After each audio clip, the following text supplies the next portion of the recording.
It's Tuesday and it's time for Falcon Focus.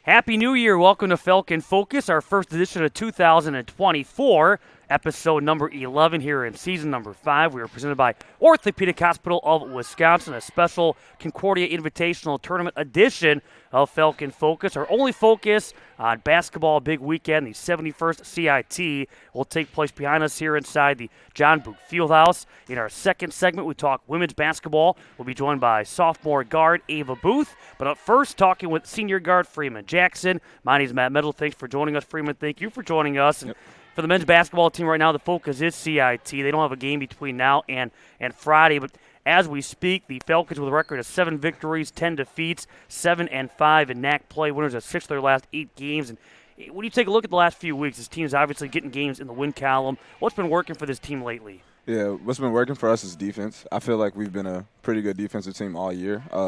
When we get stops and we can run in transition, we can get going. So a lot of the games have been coming down to getting stops on teams and getting out and running. So I would say defense is our biggest calling card right now. You look at the game on Saturday against the Edgewood College Eagles, a 75-56 Falcon victory, only up by 1 at halftime. What changed in the second half? What allowed you guys to create that separation? Yeah, it was a lot of different things. First, for sure, was our defense. We knew that we could get stops on them, but we couldn't finish the plays with rebounds and things like that. So getting rebounds first, getting stops on defense was the first thing that we could do. Then we got on transition and ran on them. So a lot of our points came in a fast break. We went on a run where Sam hit threes. Everybody started to make shots. Jonah started to make shots, and then we kind of went on a run like that to separate us from them. You were one of the Falcons to score in double figures, finishing with 13 points. How were you able to get your points against Edgewood? Yeah, I definitely transitioned. I was able to get out and get easy layups. I got a couple of easy layups in the first half, and I got a couple of easy layups in the second half to kind of get me going. I hit a three also at the top of the key. I know that for me, getting going is definitely getting out in transition and making sure to get easy baskets to get myself easy looks. Yeah.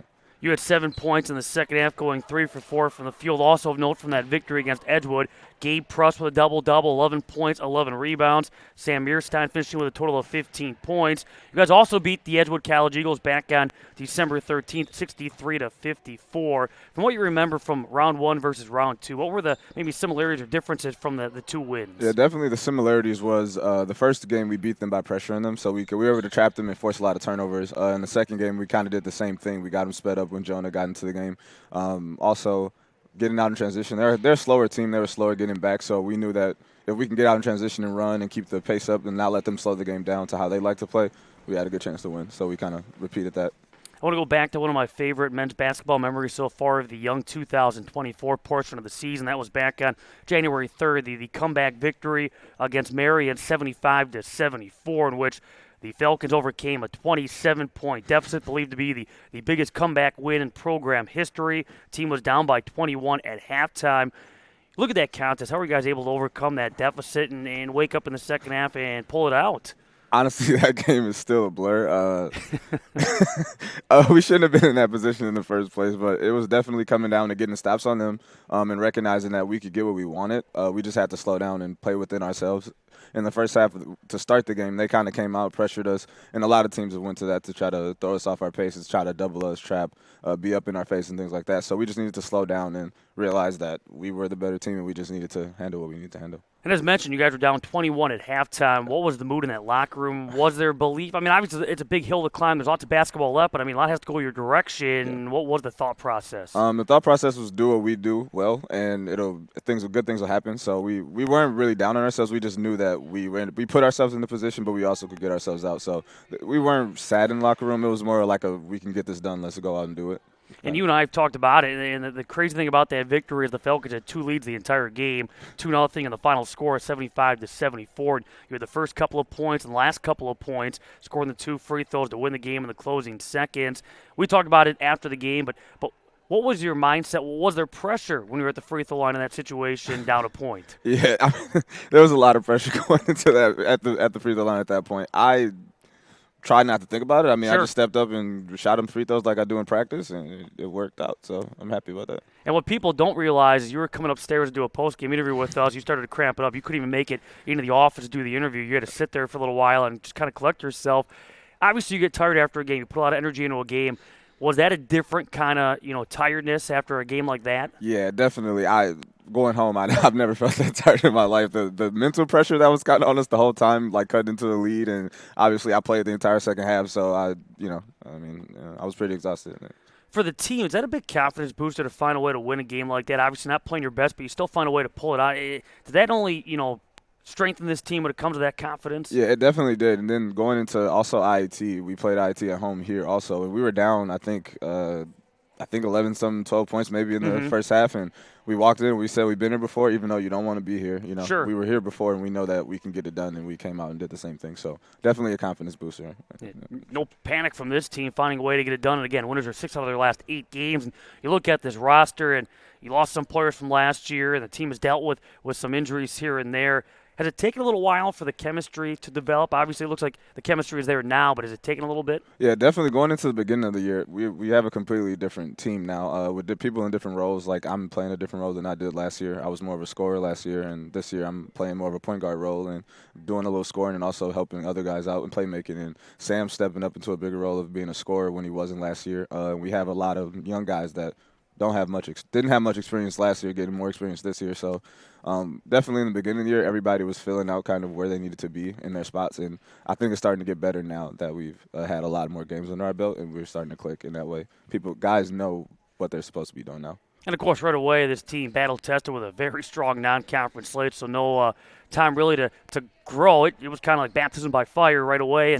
And you talked about a change in roles, now kind of a point guard and trying to disperse the ball, put teammates in a great spot to finish. Has that been an adjustment for you? Was it a big adjustment? Yeah, Tough adjustment. Honestly, that was the biggest adjustment for me the entire year, was moving into this role. Like last year with Jared, I was able to move off the ball, work off the ball, and do certain things like that because he made my life a lot easier in that way for me to branch out and be a scorer. But this year, me recognizing that I'm probably our best playmaker, that I can help other guys get open. It was a big adjustment for me because obviously I was used to being the guy that comes off of screens and scores and things like that. And this year it was an adjustment, and I'm getting better at it. But it's a work in progress. Always love on this show we talk to players and try to get their backgrounds to how they came to Concordia and just maybe their path to playing college sports. And for you, you're from the Green Bay area. How did you end up here at Concordia? It was a number of things. Definitely getting recruited here helped. Also the pharmacy program. I'm in the pharmacy program right now, and it was something that I wanted to pursue. And I knew Concordia had the pharmacy school and also the basketball that I wanted. So I thought it was just a perfect fit, and it's been good for me. And you look, almost 4 years now with the men's basketball team, four full seasons he just spit out. Yeah. But you look at this time here, and what are some of the highlights for you as a member of the Falcon men's basketball team? Definitely the biggest highlight would have been winning the conference tournament freshman year. There's nothing like winning that. It's sure. Honestly, it's the biggest thing for the basketball program. So definitely freshman year in 2019, we won the conference tournament behind that team. That was probably a big highlight for me. Yeah. Knock it off, what, MSOE? Yeah, in MSOE overtime? It was a huge game. The crowd was electric. Everything was fun. I mean, it doesn't really get better than that, I don't think. Unbelievable atmosphere here inside the John Book Fieldhouse. We'll talk about the atmosphere in a second because, again, it's going to be right up there this weekend for the Concordia Invitational Tournament. We talked earlier about your role on this team and how it's changed. How has your game maybe changed? How do you feel like you've improved in your time as a Falcon? Yeah, definitely. Coming in, I wasn't the best playmaker. I think over time I've been put in the point guard role here. So I think me being a passer and being able to play make for other people has been better because usually I get kind of tunnel vision sometimes where I want to score, and I think my game has been opened up to where now I can actually see different passes and see different things that I couldn't see before. So I think my mind has become a lot sharper and faster, like reading the game. And I'm sure you're obviously a very competitive individual, so you get up for every game. But is there one or two conference teams you see them across the way and you get even more hyped up? That's a good question. I would say WOC is a team that I won't say I don't like, but sure. Definitely I get hyped to play them, and also. I think about that. I would say WOC for sure. Wisconsin Lutheran, I don't like. I can't think of another team that I don't want to play against, but it's definitely Concordia Chicago. That's another team. Concordia Chicago. I like to beat them. Look out, Cougars! He's coming for you come Friday. Let me try that again. In almost 4 full years, man, that's hard to say fast this early in the morning. Outside of the John Book Fieldhouse, is there a gym you like to play in? Based on shooting background, the lighting, the setup that just brings out the best in you. I like IIT's gym. We didn't play them this year, but IIT has a very nice gym. It's the court looks nice and the rims are very nice. I like IIT. Definitely, that's my favorite gym to play at. Let's talk now about the Concordia Invitational Tournament. We mentioned it's the 71st edition. It's back here on the Mequon campus for the first time since 2018. And you played in your first CIT, last January? Yep. That was out in lovely Seward, Nebraska. How was that whole experience? Honestly, CIT is awesome. I mean, the crowd was electric, all the events going on, all the different teams playing and being together. It was a really good environment, and I think CIT is something that's really cool for Concordia, all the Concordias that participate. So it was really fun to be my first one, and I look forward to doing it again, honestly. Does it have a different feel from a typical regular season game? Oh, it definitely does. There's something, I don't know what it is. I don't know what it is about it, but just the atmosphere overall, all the events going on and the teams being together, it just kind of feels like it ramps up. It's different. It really is. You got to just be there to know it. Is it one of those things where you have to tell your team and you have to be reminded, hey, go out there and just play your game, because you don't want to get too amped up and overdo it, but at the same point, you don't want to go in there and, underperform as well. Straight to the moment. Yeah. It's definitely something we with CIT is the crowd. Those are the biggest crowds that we get kind of all year. Plus, the tournament also you get good crowds. But when you got that kind of stuff going on, especially with players that haven't been there before, you gotta make sure that we stay in the moment and play basketball. But like you said, not shrink, and that's something that we always talk about. So when you referenced your first year winning the NAC tournament championship in this building right behind us against MSU, how loud this place was, how excited are you to see the crowd coming up this upcoming weekend? Because this place can get awfully loud. It can get very loud. That's the best part about CIT is the crowd and the energy that comes from it. Like I said, I'm very excited to be back and doing this again, because Nebraska was very fun, and we all want to get out and play with our crowd. Yeah. Well, the thing too is, besides the fact you have CIT and you got the electric atmosphere, is the fact that Friday's a conference game. So on top of that, it's a conference matchup against Concordia Chicago. It's an 8:00 start for the Falcon men's team. Again, doubling as a conference matchup, and then after that, you have either the consolation or championship game coming up on Saturday against either Concordia Ann Arbor or Concordia Nebraska, and those games will take place either 2:30 or 7:30. You guys have faced Concordia Chicago already down at River Forest, Illinois, knocked off the Cougars 79-70 back on December 20th. You had 24 points in that victory. What do you remember about round one against Concordia Chicago? Yeah, Concordia Chicago is definitely a very tough team. I think they might be 6 or something in the conference right now. They're a very tough team. They play fast. They play hard. They're a good defensive team, and they like to pressure a lot. So coming into that game, before we knew that we needed to take care of the ball, try to keep the turnovers down, and also keep them from getting to the rim, because they're a very quick team. So coming into this game with a bigger crowd and all that kind of stuff, we know that they'll have a lot of energy and they'll come out. We have to meet them with that energy and aggression and make sure we handle our business the way we did the first time. Of course, CIT is the focus right now, but big picture, about a month or so left here in the regular season. What goals do you have maybe for yourself? What does this team have to do to finish the season strong? Yeah, we need to obviously beat the teams that we should beat. We have I think Benedictine, St. Norbert still, WLC St. Norbert. WLC Benedictine still left on our schedule, but we have teams that we lost to before, like Aurora and Rockford, that we should be able to beat at home again, because we've been really good at home. So making sure to beat the teams that we need to beat to put ourselves in the best position to hopefully host a home playoff game, home conference tournament game. So the biggest thing is just trying to hold the top 4 spots to get a home tournament game. Absolutely. We'd love to see this place rocket again come the end of February. To wrap things up, being a senior, is this it for you for basketball? Do you have another year left? How does that work? No, this is the last one for me. I'm just trying to take it all in and have fun doing it. It's fun, and I love being here. So. Yeah. And you mentioned school of pharmacy. What do you hope to do with your major one day? There's a number of things I could do. I want to work in the industry, maybe being a guy that helps develop drugs and develop different medications, or maybe even be in a retail setting, be behind the counter in Walgreens or something like that. So there's a number of different things I could do. Absolutely. All the best to you, Freeman. Thanks a lot for your time, and best of luck this weekend. Thank you. That's Freeman Jackson kind of to join us. CIT again coming up on Friday with the Falcon men's basketball team at home against Concordia Chicago. Their tip time at 8 p.m. When we come back on this edition of Falcon Focus, our focus will shift to women's basketball as they prepare also for Concordia Chicago. A 6 o'clock start on Friday. We'll talk with sophomore guard Ava Booth. I can't imagine being any other profession than an orthopedic surgeon. We have the privilege and we have the responsibility to make people better. We've been fortunate enough to take care of professional athletes. We've also been fortunate enough to take care of our neighbors and friends who trust us to give them back their life. One of the main reasons I came here was because this is the way healthcare is meant to be delivered. Being devoted exclusively to orthopedic care means that we can focus on delivering specialized care for every patient. And that includes not only the surgeons and the physicians, but also anesthesia, controlling pain, the nurses, and the scrub techs, and everyone in the recovery is dedicated to treating conditions that are very similar for people. Our tagline is an uncommon focus on you. We think the focus on the patient experience is what sets us apart. Before we make any process or clinical decision at the hospital, we start with the same question: is this what's best for the patient? If we can't answer yes, we move on to the next idea. Our nurses provide care for no more than 3 patients per shift, whereas other facilities, they might provide care for 7 or even 8 patients per shift. We think this personalized care is what sets us apart from others. I think that dedication to our patients is our number one focus. And you can technically do a good operation, but if you're not centered on the patient, they're not necessarily going to have a great outcome. The Orthopedic Hospital of Wisconsin is physician-owned. It's physician-led. We have the responsibility to make the right decision for every patient. We also have the freedom to make the right decision for every patient. Physicians and staff collaborate through regular meetings, weekly and monthly, and with a relatively small team, we're able to change the way we do things if we need to tweak something to make it perfect.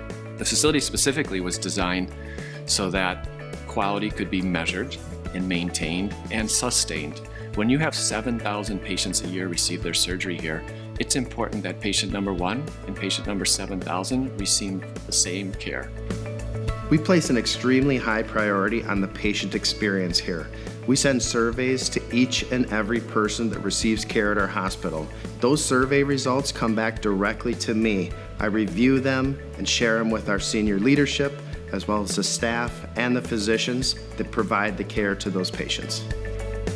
There's almost 5,000 hospitals in the country that are measured. The Orthopedic Hospital of Wisconsin measures number 1, not number 2, not number 3, not runner-up, number 1 in patient satisfaction in the state of Wisconsin for the last 10 years running.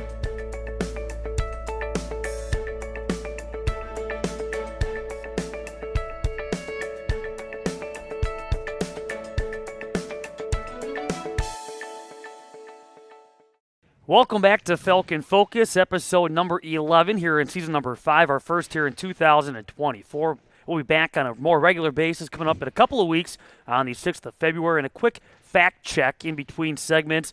So CIT on Friday, just been informed, the men's basketball game against CUC will be considered a non-conference game at 8 o'clock. So they've changed that format over the years. The women's game, though, against CUC will be a conference game. That will start at 6 p.m. And so we'll talk women's basketball now and being joined by sophomore guard Ava Booth as we continue on Falcon Focus presented by Orthopedic Hospital of Wisconsin. And again, this is a CIT edition with the 71st Concordia Invitational Tournament to take place behind us coming up on Friday and Saturday. Before we talk about CIT, Ava, you're from Plymouth, Wisconsin. How did you end up at Concordia? Yeah, so just 45 minutes north of here.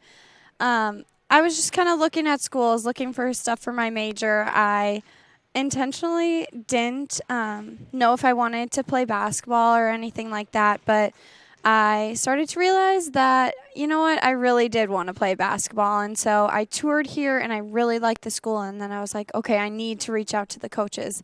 And so it's nice. It's kind of close from home, but kind of far. So kind of the perfect balance there. And I'm happy to be here playing. And, of course, you had a great career at Plymouth, especially when it came to basketball. Now in your first season with the Falcons last year, you ended up playing in 23 games, made 14 starts, averaged just over 6 points, about 3.5 rebounds a game. How did you feel that first collegiate season went for you? Yeah, it was so much fun. I had great teammates last year. We worked hard, and I felt really welcomed, and everyone challenged each other. And I grew a lot in that first season, learning a lot from coach, different coaching style, change from high school to college. That was really good. And she pushes us a lot and likes to help us grow and to be the best players that we can be. So that was a lot of fun growing and being a freshman in that role last year. What do you feel was maybe the biggest adjustment you had to make? What was the biggest difference from high school to college? The pace of the game is just so much faster. Being more attentive to details, making sure you're doing those little things that lead to bigger things, right? So just focusing on that, and then keeping like a good, clear mind is always helpful too, because it's a lot going on moving into college your freshman year with school, basketball, but just the little things, and then asking for help too, always. Is great. And we'll talk more about that mindset, that mentality, because you obviously have had a lot on your plate to juggle, on top of the fact that, when it comes to sports just in general, whether it be, at the youth level, high school level, collegiate level, there's highs and lows. How do you manage the highs and the lows? Don't get too high, don't get too low. And we'll talk about this as we go along. But with 1 year under your belt, going into the off season, obviously knowing now what the college game is all about, what aspects of your game did you focus on this off season? How did you go about preparing now for year number 2? Yeah, I did a lot of ball handling and a lot of shooting. Just wanted to feel more comfortable in those roles as a guard. The pressure is a lot different too, moving from high school to college. So just being comfortable with the ball, patience is key too, and then shooting as well. Right now, the Falcon women's basketball team with a record of 8 victories, 8 defeats, 5-3 in conference play. And I know this team has battled some, adversity, injuries, a challenging non-conference slate. But at this stage in the season, how do you think the team's playing? I think we're doing well. We had a little rocky bump here and there, but we're overcoming that. We had a great victory this past weekend against Edgewood, so that was really good. Coach always talks about having a level head in the game. There's going to be highs, there's going to be lows, but just keeping a level head and battling through it. It's not. Maddie always says success isn't linear, right?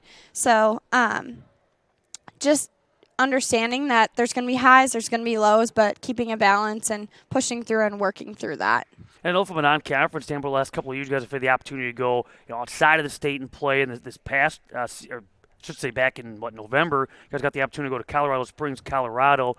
How much fun was that tournament? Obviously, you won both games, but how much fun was that whole experience? Yeah, that was a lot of fun. Deidre on our team is actually from Colorado, so her mom and family hosted us for Thanksgiving. We had a great meal, enjoyed time with her family, and then also seeing the mountains was a lot of fun. Sure. But we were there to play basketball, right?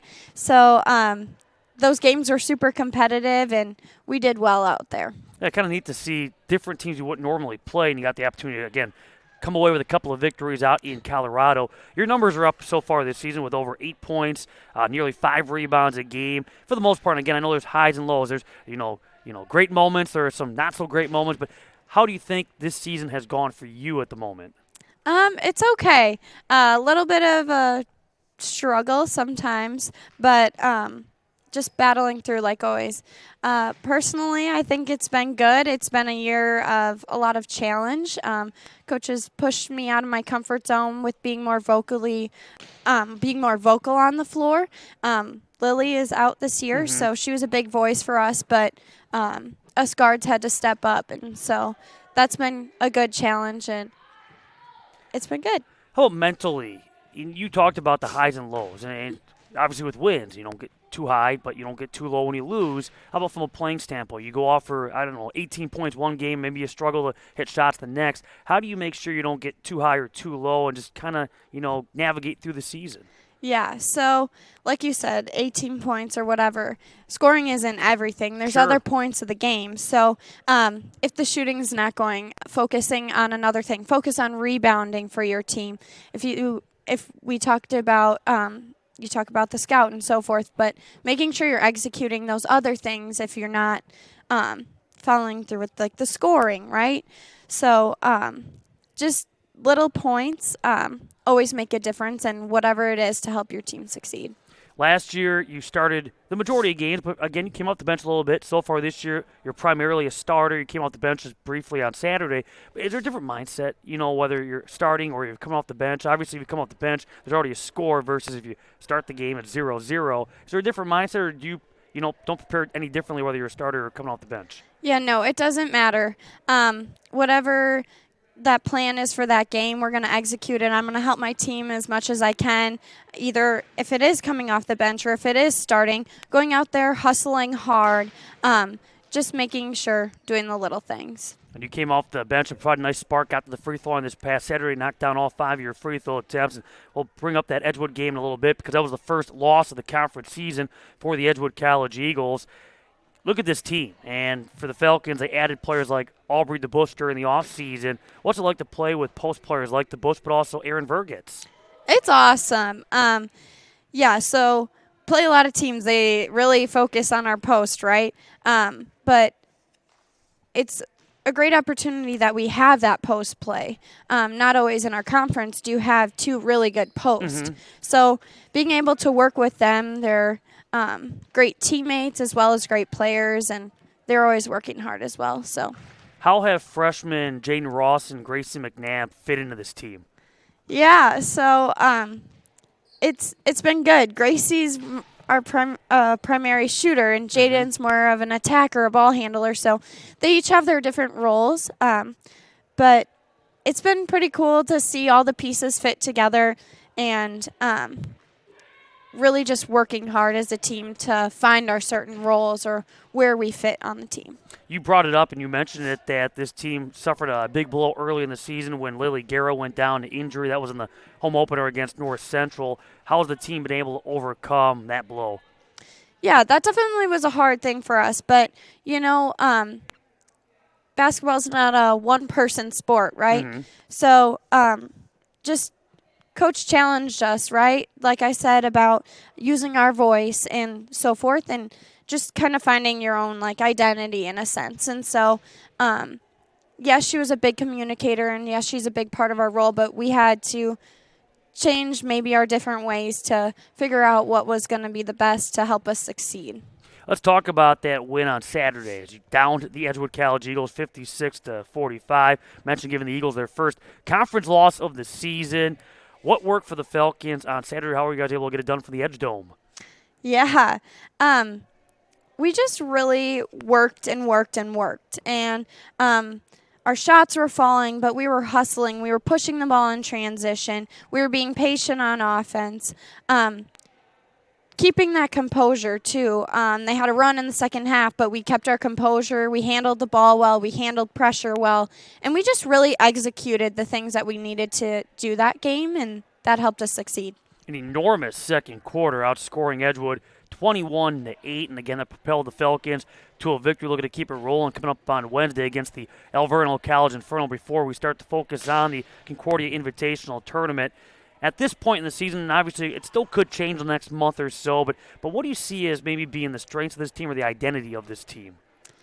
Yeah, we just want to work hard always. We want to grind. Not every game's going to be easy, and there's going to be challenges, but just working hard and grinding through that is going to be super important. And, of course, we talked about the post, and this is a team that's able to pound the ball inside, get points in the paint, draw the fouls, get to the free throw line, hopefully make those free throws. Not necessarily a three-point shooting team, but there are a couple of three-point threats. You're one of them. Has that three-point shot been a big part of your game throughout, your basketball life? Yeah, it definitely has. Shooting, but also attacking the rim, kind of a balance of both. But like you said, we got those posts inside, too, so it's always good to get that ball inside for them, and vice versa, they get it back out to us. So right now, we mentioned the focus is on the Alverno College Inferno. They're coming off a victory against Dominican, so they're hungry to make it back-to-back. That was their first conference win, and that game will take place here on Wednesday at 7 p.m. But I want to just look at CIT for a quick second.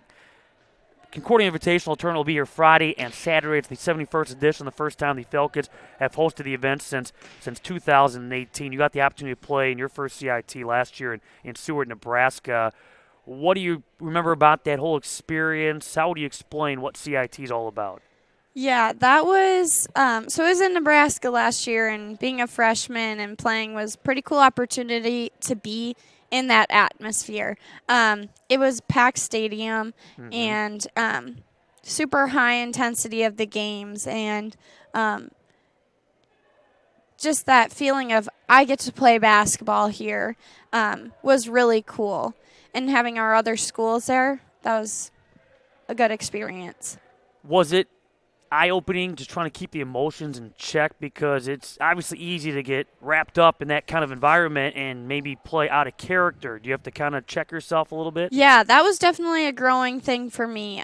The really loud atmosphere, the emotions that are going on, that was a really good challenge because the game's going to have a team's going to go on a run. Sure. You guys are going to go on a run, right? And so just keeping that level head, that was a good, check of, all right, keep the emotions here, keep it balanced, get through it, and hopefully come out with a victory. Yeah, the ebbs and flows of basketball, and again, CIT will be here.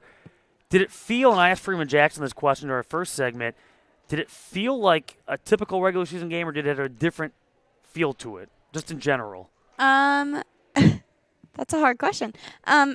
Every basketball game we go in preparing it like we always prepare, right? So we're on the team. We're here to win basketball games, and so having the mentality that it's a really cool atmosphere you get to be in, but you have to play it like every other basketball game and treat it like every game, like conference game, no matter what it is. Yes, it's cool, but making sure that you know what you're there to do.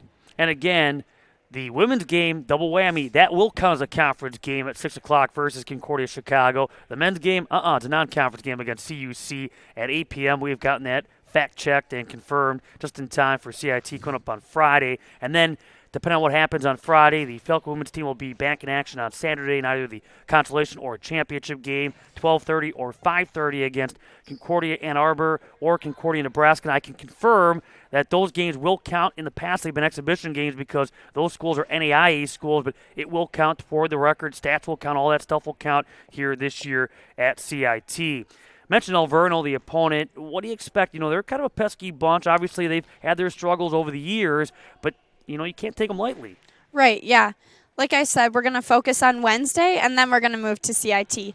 It's a conference game, so preparing for that. And, you said, they're coming off a win, but we're also coming off a win. We're going to get this one. And just keeping our minds focused on Wednesday before this weekend. Yeah, nice quick turnaround, too, after Wednesday. But you can see the Falcons here against Alverno at 7 o'clock coming up tomorrow. I want to bring up, too, a story that you can find at cwfalcons.com, and it was in December entitled A Year as the Princess. Yeah. Tell us about that whole experience. Yeah, so this past year I got to serve as the Wisconsin Holstein Association Princess. So I traveled the state of Wisconsin promoting Wisconsin's dairy industry and the Holstein cow. And so I got to speak at many different events, some in Madison, some at different cow shows at State Fair here in Milwaukee. But that was a really cool opportunity. I got to work with a lot of youth and just show my passion that I had for the Holstein cow growing up. I grew up on a small farm, so being able to do that as one of my last years as a junior in the Wisconsin Holstein Association program was cool. So this interview is a piece of cake compared to some of the speaking engagements you've had over the last year. Yeah, definitely grown a lot in my public speaking skills for sure. It's just a conversation, right? But yeah. How challenging was juggling all those responsibilities with school, with basketball, everything else you've had going on over the last year? Yeah, it was challenging, but communication is key, right? So just communicating with Coach. Coach was willing to work with me. She knew this was one of the things I was really passionate about, but she also knows I love basketball. So balancing with her, figuring out a plan that way, and then also communicating with those outside of school with my princess role, and then also making sure I have a to-do list for sure helped a lot with making sure I could do my schoolwork. So how did you become the Wisconsin Holstein Association Princess? Yeah. So I submitted an application. I wrote an essay, a resume, things like that, and I submitted that. And then there's a convention hosted every year, and this past year was in Fond du Lac. But at this convention, I went through an interview process. So I had a single interview with 3 different judges, and then I had a group interview with the other candidates that were running for princess. And then in the big banquet hall, it's called the Princess Luncheon because the princess candidates go up on the stage and get asked 2 interview questions. So I had 2 impromptu questions on stage, answered those, and then I was judged on that, and then I was blessed with taking the role as a Wisconsin Holstein princess. So then when you're done now as princess, how does that all come to a close now? So are you still involved kind of, behind the scenes now? Are you completely done with all your responsibilities? So I am officially done. The last weekend in December was my last weekend serving as a Wisconsin Holstein princess. And so I'm still a junior in the association, so I can be involved in the showing and then other aspects. But my role there is done, and I'm there for questions for the new princesses if they need to ask me things like that, but still involved in the association. So to wrap up this portion, best part of that whole year? Like, is there one event, 2 events, something you did that was just beyond belief? I think the biggest thing was meeting new people and hearing their stories across the state. It was really eye-opening to see this is what they're doing over here, this is what we're doing over here, or just growing new relationships was the coolest thing that I experienced. So big picture, do you hope to, outside of when your time comes to a close here at Concordia, stay in the dairy farming industry, or are you looking to go elsewhere with your career? Take it day by day right now, but I definitely do love the dairy industry, and I like being involved, and hopefully I can be a mentor once I graduate from the association. But I am going to be a teacher, so hopefully along down the road or something like that, maybe a farm, who knows, but definitely want to stay involved in the association. Well, finally, in the here and now, wrapping things up from a basketball perspective, about a month or so left here in the regular season. What goals do you have for yourself? What does this team have to do to end this season strong? Yeah, every basketball game is important that we're going to play the rest of the season. Every conference game, no matter what it is, just working hard, doing those little things, executing what we have prepared. And, some things are out of your control, but as long as you work hard and hustle during those games and do the best that you can do, we'll be okay. Well, Ava, thanks a lot for your time. All the best this week and a busy week for the Falcon women's basketball team. All the best to you and the team this week and going forward. Yeah, thank you so much. Thanks for having me. That's Ava Booth. Thank you to Freeman Jackson as well in this action-packed CIT edition of Falcon Focus. And again, CIT coming up on Friday and Saturday. Check out CWFalcons.com for more information. We'll be back with you for Falcon Focus for episode number 12 coming up on the 6th of February. And until then, thanks for joining us. This has been Falcon Focus presented by Orthopedic Hospital of Wisconsin.